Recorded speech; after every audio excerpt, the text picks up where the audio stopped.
Guys, ito ang tinapay. Gawin nating biscuit. So, ayan siya. Ito siya yung buo. Oh. Ayan siya.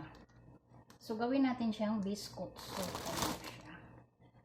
Ayan, lagyan natin ng asukal dyan. Ayan, may slice natin.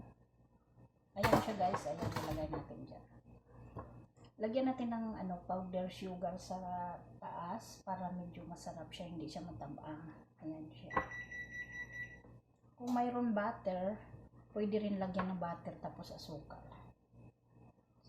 Ayan siya. Option na lang kung gusto mong lagyan ng butter. Ayan siya. So, ayan siya guys. Ayan. Ayan.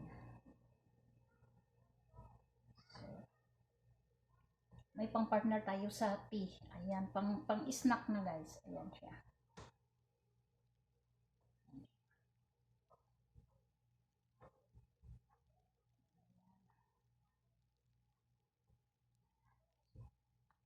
So, magawa ako sa akin na kasi yung biskotso nila dito, yung toasted drink, masyadong matabang.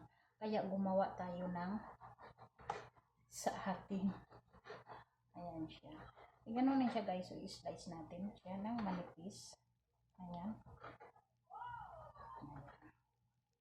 Iba ang timplada sa kanila. Mayroong mga basta mas sobrang matabang, tapos parang may halong vegetable flavoring yung yung halong.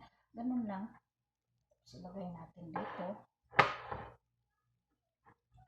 Ayan siya. Dumikit yung ating powder na sugar.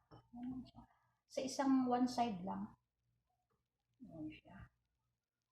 Ang ating lagyan ng kunting sugar. Ayan siya.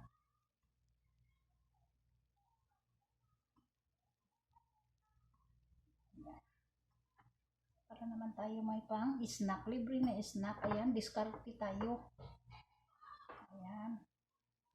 And, minsan din, nagugutom din tayo.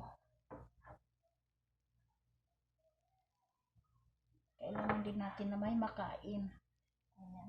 Kasi pag tiisin natin yung gutom natin, magpalipas tayo ng gutom, ini-ignore natin ang gutom. Yan ang dahilan na sumasakit ang ulo natin. Kaya ito, diskarte na lang. Mindset ba? Mindset. Ayan.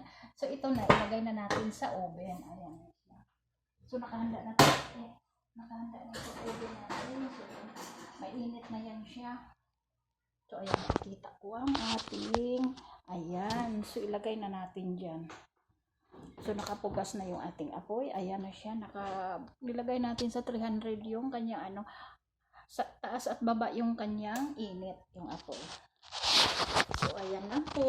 Maraming salamat.